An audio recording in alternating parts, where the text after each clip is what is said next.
Welcome to a very special episode of Premier League Blitz, the podcast where I'm not usually in charge, but today I am because I was the only one available.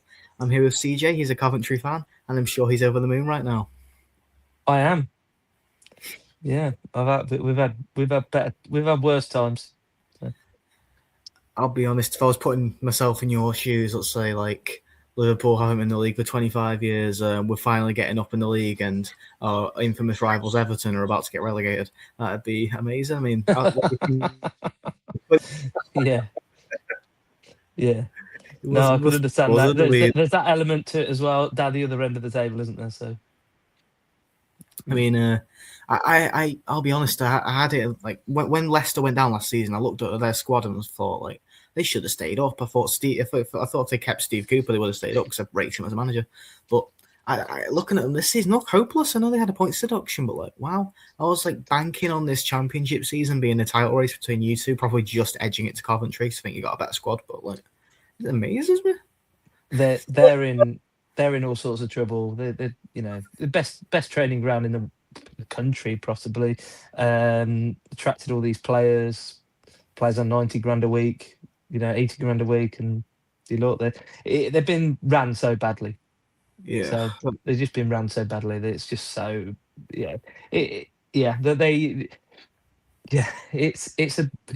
obviously got a serious problem. They've got to try and work out how to get out of it. But the problem is their owner, he just doesn't seem to want to let go, and I don't quite know why. And we experienced that with Sisu really for a long time. So an owner that should have really left a long time before they did, and they just didn't seem to want to go until out of nowhere, Doug King, this guy called Doug King that nobody had ever heard of, just pops up. He's a local guy. He's doing well for himself, and he kind of just pops up, and he's got a load of money that he's invested into the football club. So we love it when a local guy gets in charge, like the Gallagher's at Man City. But with I feel like with Coventry these last few seasons, you coming up has been like more a matter of like when more than if. Like you've had some brilliant years. Like you've had Gyökeres, Gus Hammer. I mean, your current squad, I really like the look of Haji Wright, but a bit more on him. He's been heavily linked with West Ham. Do you feel like you could maybe push to stay up in the league maybe without him? I think, to be honest with you, I would keep both him and Sims, but we need to sign like somebody either from abroad that's going to hit similar to what Swansea have done the last year or two with Vopotnik, where they've just kind of got him kind of out of nowhere, and he's hit the ground running this year in particular, and just looking at it, you think, wow, he scored what 21, 22, I think he scored now. So either we find a gem like that from abroad, similar to what we did with Wright actually in Turkey, or we sign someone from that's got proven Premier League experience to kind of maybe play ahead of those two. But you've got those two that have both got different qualities. That I mean, some people accuse Wright of being lazy. I can see that. I can see why people think that. But he scored 16 goals at the end of the day. Doesn't matter when they come. He scored 16 goals. And Sims puts himself out. He puts himself out a lot. He kind of gets out there, uses his body to kind of win balls and so on. He hasn't scored. He hasn't scored for like 16, 17 games now. But I mean, he's still double figures. So ultimately, and he hasn't started a lot of games either. I think he's on about a goal every 150 odd minutes at the moment, maybe even less, maybe 140 minutes, which is kind of better than any other striker in the league. So he's doing pretty good, really. Just a quick thing on Sims. I'm not real, even though I love like tactical statistics and that, I'm not one to judge players based on their statistics. When I watch a player, you can tell they're good. Sims for Everton, I just watched him and thought he was going to be brilliant. Like he holds up the ball well. He's good on the jaw. I think he's a really good player, and it always surprised me he stayed in the Championship so long. But I think having a player like Sims as a squad rotational striker will do you very well in this league, especially since it's the most demanding league in the world, no debate. Championship's obviously not far off it, but genuinely, the Premier League is horrible. Yeah, and I think the thing is with Sims, you can see at times, think, he was at Man City for a long time, from probably the age of about 7. until he ended up going to Everton. You can see the players that he came up with. Like I think it was a year or two ahead of Palmer. Maybe it might have been a year actually. I think it was just a year. One or two others as well that have kind of made it, so to speak, at the top level. And he was there all the way through that. So there's a reason, but then there's also times you look at it and say, okay, yeah, I can see why he's kind of with us. But he needs to run a game. Once he has we've got a few like that, to be honest with you. Once they've had a run of games, they're that there's no one else in the league really you'd rather have. But they need that run of games. Yeah. But like I said, we've got one or two like that. So what I'd say kind of made the dominoes fall into what Coventry is now was probably the appointment of Frank Lampard. Obviously, his last few years in the Premier League was summed up by that controversial interim appointment at Chelsea, his disappointing time at Everton, and his slightly frustrating end at his first spell at Chelsea. But a manager with Champions League experience in a relegation battle, coming to a team like Coventry, who are so starved of Premier League football, like they do anything for it. You bring in Lampard, he's a massive risk, I think, but I think he's paid off exponentially. I don't think he'll last you long term in the Premier League because I think he's kind of more Championship suited. But do you feel like you owe it all to Frank Lampard? I mean, a lot needs to be laid at the feet of Robbins and Vivash, who was there before, and Lawrence as well. Like it says a lot. Dennis Lawrence, he left. His last game was the FA Cup quarter final against Wolves. Yeah. And then from that point, that season, we were about 3 or 4 points away from the playoffs at that point. And then from that point, we kind of just fell to bits, really. So he left. He went, took a job in the States. He's from Trinidad, I think. So he took a job there, and he's got family in the States and also in the Caribbean. So it kind of made sense for him. And then he left. And then kind of like our champagne moment after that season was the United game at Wembley where we conceded 3. So that kind of, we're playing Man United, but ultimately you look at it and you think, and they won the cup, didn't they? So fair enough. But ultimately you look at it thinking, well, our champagne moment was where we conceded 3. So it said a lot about how important he was. Then Vivash and Robbins have a bit of a wobble in the bit of a row maybe in the summer, and they'd been like together, like they were so tight for so long, and they were like best mates pretty much for decades, and then just a falling out happened. Vivash left, and Robbins was kind of almost left on his own, so to speak. He did need an assistant. It was noticed that he would need an assistant to actually be successful, and for one reason or another, he didn't really get one. So he was on a hiding to nothing at that point. Obviously, he's got to take some of the blame for that. But ultimately, he then left in the November, and Lampard took over. And one of the reasons why I was so staggered, was the word I used a lot when he left, was we lost to Derby 2-1, but then the 2 previous games we beat Middlesbrough comfortably, like we always seem to now, and we beat we were 2-0 down against Luton, and we beat them 3-2. So we looked like we were kind of turning the corner a little bit. Yeah, lose to Derby, but it's one of them. But so we just kind of in a bit of a position really where I just thought it's a bit of a weird time to do it, so to speak. The other thing was I was thinking, I didn't think we'd get somebody like Frank Lampard. I didn't think we'd get somebody like that. I think I look at him and what he did for Chelsea that first period. It was like that was a fairly lengthy time he spent there, and you think about it, like he did really good. He had a lot of kids. He had to deal with a lot of kids because they're under transfer embargo. Finished 4th Champions League. Got them into the FA Cup final. Probably they should have beaten. They set up right, but they just couldn't finish, and they narrowly lost to Arsenal 1-0. They could have won that final, but ultimately he did a good job there, I think. And then he went to Everton, and in my opinion, the best manager ever to have lived, Ancelotti, didn't really do much better there, did he? You can't really say, he didn't really do much better than Lampard.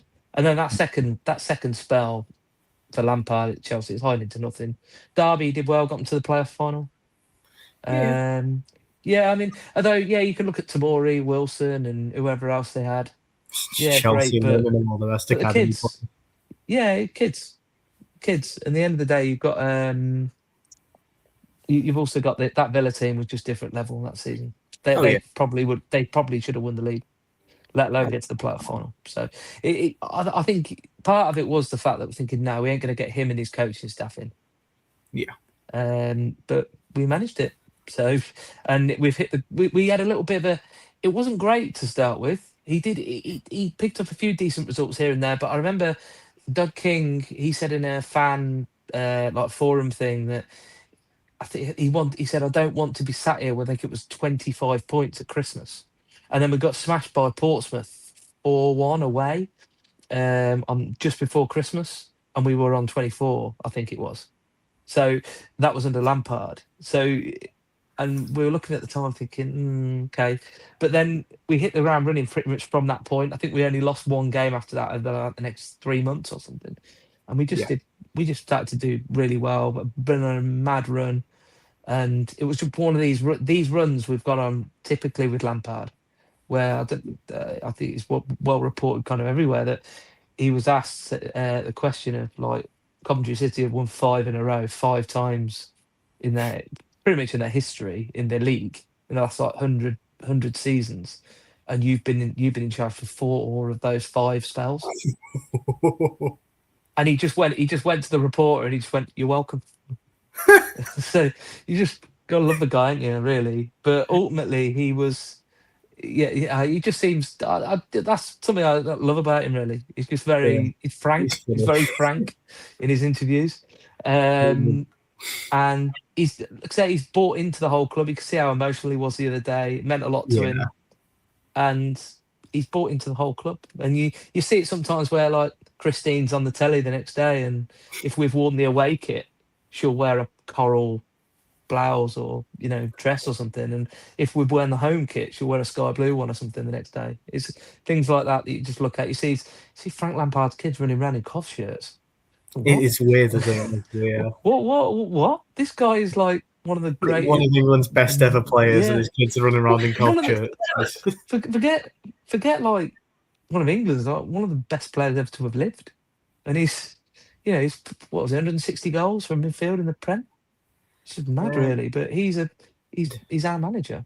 It's like, and I mean, what the big thing for me, which which turned things, was January last year. We signed Matt Grimes, No, who I was the was best shocked. in. Yeah, was best in the league.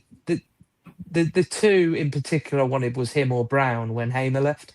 Slightly different players to Hamer, but it's what I thought we needed. And it took about 18 months to get him. So, I but may ask, sorry ultimately, to interrupt, but like with Matt Grimes, like I've heard Swansea fans talk about him like he's the next coming of Christ. They genuinely love him, like especially as a captain. And I felt like you kind of lacked in some sort of leadership positions in that team because it was a very young team. You needed like, I yeah, mean, Matt Grimes, he's been Championship for years. I don't know I don't know when he joined Swansea. I don't know when he started with Swansea, but like, he's been there for about 8 years. Right? yeah, He's he's been been there there for about since eight, like 9 years. around like their late Prem times. He's been through hell with Swansea. He's like one of the best leaders I've seen like on a pitch. I kind of use a Liverpool like Henderson. He's the type of guy to just shout at everyone and kind of like drag everyone along with him. That's the type of leader you need, especially when you're going into the Prem. I think brilliant business to bring him in because he goes straight into your team. And, yeah, I don't think Yeah, he walks into. yeah. I mean, he's just different. He's different level in our league for what he does. I can't. I can't remember the last time. I mean, my first game was 1992, and I can't remember ever signing a player you could say was already the best player in his position in the entire league. In I can't remember the last time that happened, where you could say we actually signed that level of player. We've signed players that became the best in the league. Gyökeres, Hamer, people like that recently. There's other people as well. There's other players as well. But to actually sign Kieran Westwood, keeper, they, there's players that we've done that with that have become that, but not when we've actually signed him. And I think I think it says a lot about Lampard's pull. Like for years, he stayed at Swansea. So he was best player in the league in that position. He's got he's captain there. He's happy there. Then December 2023, he well no, yeah, sorry, 2024. Him and his wife was last season, wasn't it? Yeah. So he buys a house in Swansea with his wife, and her parents moved from Essex in early January, mid-January, I think it was. And then about a week later, he gets a phone call from Frank Lampard and goes, "Yeah, I'm going." I'm gone. Like it's just like That's it. it's like the equivalent of the platform in the Prem. Manager after manager after manager from lots of different sides that are virtually guaranteed. Let's get into the Prem. Pretty much, the last few years, the clubs like Burnley, Sheffield United, so on, they've all tried to sign him and they haven't gone. And he just hasn't gone there, and it was just that pull. He was just able to come to us. So, but yeah, it was remarkable, really, and it's one of the most important signings in our history. Him, I genuinely think that without him, but you could look at it before, like Gyökeres, Hamer, bought them for a couple of £1 million between them, about $1 million each. For Gyökeres when he went to Sporting, he's gone for about 24 million, something like that total, including the sell-on. The sell-on, and they sold it for 70 mil. Well, yeah, we got that. That included the sell-on. I think we got about 4 or 5, so maybe 25 million, and then we sold Hamer as well for 15 million. Both of them had a year left on their contracts, so it's not bad at all, really. And Ben Sheaf, another one, we signed him for 750 grand from Arsenal. Good player. And we sold him last summer for 6.5 million to Wrexham. Injury prone, but he's our captain, class player. I could go on all day about injury prone players. Yeah. But we were thinking, is this right? But it's just one of them, really, that we just thought, it probably is the right time for him to go, and because he just breaks down all the time with injuries. It's a shame, and it's happened with him at the end of this season at Wrexham. But Carl Rushworth's another one, very important player to sign, the keeper. Dovin went down with an ACL. Yeah, he's got. We put in. I think it was about 7 million we offered for him. No, they just didn't. Brighton, and then ultimately we've probably turned him from if Trafford went for 30, who knows? Yeah, I think 22, something like that for him. I think purely because he's English, but he's a young keeper. I think he has a lot of potential. I don't think he's as good as Trafford. I don't think he'll be as good as Trafford, but I do rate Rushworth. Yeah. I think he's a pretty good goalkeeper. I think Trafford's a bit more agile, but he is. I mean, he's agile. He's similar saves, he pulls out, but he's got a bit. He's a bit more. He's got more of a presence. Yeah. He's a bit more. Yeah, he's conceded more goals than Trafford, but you look at Trafford's defence in front of him last year. I think something like he went on a run of about 18 games, I think Trafford did, without conceding. But I think in that time he made 22 saves. Yeah, but in fairness to Trafford, he's got the Burnley defence in front of him. Well, like you're playing 4-4-2, Scott Parker, boring. I'm going to fall asleep. Yeah. Well, we're pushing on. Even the last few months, we've still been trying to push on and get those results. So got 2 questions to round it off on, and one of them's only just one because you've said pushing football, and we're talking about Burnley. The favourite manager to win the Champions League's previous job was Burnley. I never thought in my years of life I'd say that, and I'm not even 20 yet. But they came up to the league saying we're going to play attacking football, and Vincent Kompany would not budge on that. He was adamant he was going to stay on that. If Frank Lampard doesn't slightly adapt to maybe a little bit more of a counter-attacking style in the Premier, he'd get eaten alive, because obviously he's not got the squad to stay in the league, and you haven't got the money for that until you've stayed in the league for 1 or 2 years. So do you think Coventry have the ability to adapt to that? Because I know you've got very attacking fullbacks like Van Ewijk. I think he's very attacking fullback. Very. I mean, he's one of the only. To touch on him, he's probably one of the only players I would say that we look at and we think, yeah, he could start in the Premier League. He can. Yeah, I've said it for about 3 years. He can, yes. So he can. And I mean, I think we paid about 3 for him. 3 million. I think so. I think we paid about 3 for him. Paid about 2 million for Sakamoto, and we did. I don't think we even went to watch him. I think we went to watch somebody else, You're and so then we silly. thought, God, this guy's like looks really good. But the thing is with him, he's 29. He's going to be 30 soon. I think it's the start of next season. He turns 30. So his value, we're probably never going to get the full true value for him. But he's probably not worth selling, if you get what I He's got mean. into the Premier. Like he's one of those players. Like he's not going to get your money back, but he's done so much for you.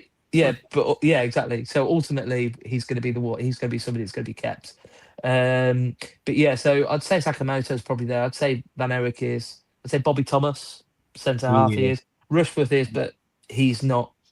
He ain't staying. I don't think. I'm not going And to. I'd love him to stay, but and Wright, I'd say is. Sims is, like I said, but I think they both need a run of games. Grimes, as much as I love him, we don't get the Premier League without him. But I just think in the Prem, not sure. He's not particularly quick at all. There's been sometimes this season, you see how intelligent he is, because he'll lose the ball or he won't get to the ball, and it looks like, oh, he's not trying because he's not going to try and get there, but he just Yeah. knows he can't. So if he knows he can't, he switches on, thinks, no, I'm going to go there, and I'll cut it. I'll try and cut it out afterwards. So he deserves a shot at the Prem, but I just think he's one of these players you just look at and you think, as I said, you've been the best player in this league for, Okay. in that position for 8-9 years. Right, Why? I'm in like really short for time, so I just sort of got to ask one last question. Yeah. I think you might need to. Sorry, I've got a dog here. It might make some noises. It's a dog. That's fine. I've got a dog here. It's like it won't leave me. All right. Okay, get the dog on camera. Obviously, your dream of getting in the Prem's done, but like you got another big, of maybe other big dreams. Obviously, there's some positions you need to strengthen in. You know that more than me. It would be a dream signing, and maybe because of Lampard's Chelsea pull, could you see him maybe go and get like a Mason Mount on loan, something like that? It could be. Probably he's on a lot of dough though. Do you know what I mean? I know we our wage structure, 3 highest paid players are probably Grimes, Wright, Sims. They're probably on 25, 30 each. So ultimately, we've got to break that. We've got to smash that to pieces. We've got to. I mean, we've just got Frank Onyeka. He's signed permanently now because we've gone up. So I think he's on probably 40, 50 next season. Yeah. So we're going to be in that ballpark for a lot of our players now, current squad. And then once we get into the new ones, I think Mount's probably out of the question, to be honest with you, players like that. But yeah, I mean, just throwing a name. I don't know where they drop. We need to shore up that defence, and I think if we could sign somebody like Tarkowski or Keane, due to the Lampard connection, really at Everton. So one of the, I think, they both did play from, didn't they? So somebody like that to play alongside Bobby Thomas, maybe. Yeah. That could be worth looking at, maybe. But yeah, I think that, like I said, we do need a striker as well. We need somebody that can get us maybe 8 to 10 at the top level, I would say. I'm sorry, I'm running really short of time. So thanks for being here. I think you've done brilliantly. It's really nice to hear everyone so passionate about this club, especially when it's like been a bit in the back of my mind until like the last couple of years. Like obviously, we were in League 2 and Leicester won the league. League 1 was it? Well, I'll tell you, we got relegated. Here's something: we got relegated after we won the Checker Trade Trophy final somehow.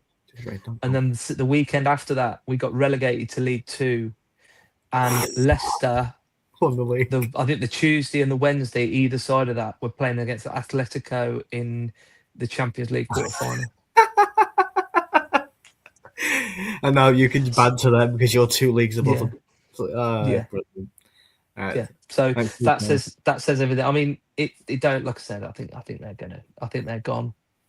But yeah, it's if they were if we were still going to be in the same league as them, I'd be great, they've relegated, brilliant. Yeah, but then I think I want to play them next season. I want to have that derby. But as we're not going to be there anyway, yeah, might as well just enjoy them being down. It'll only be for a season. They'll come back up. Yeah. All right. Thank you for watching Premier League Blitz. I'm Callum Wright. That's been CJ, and hope you have a nice day.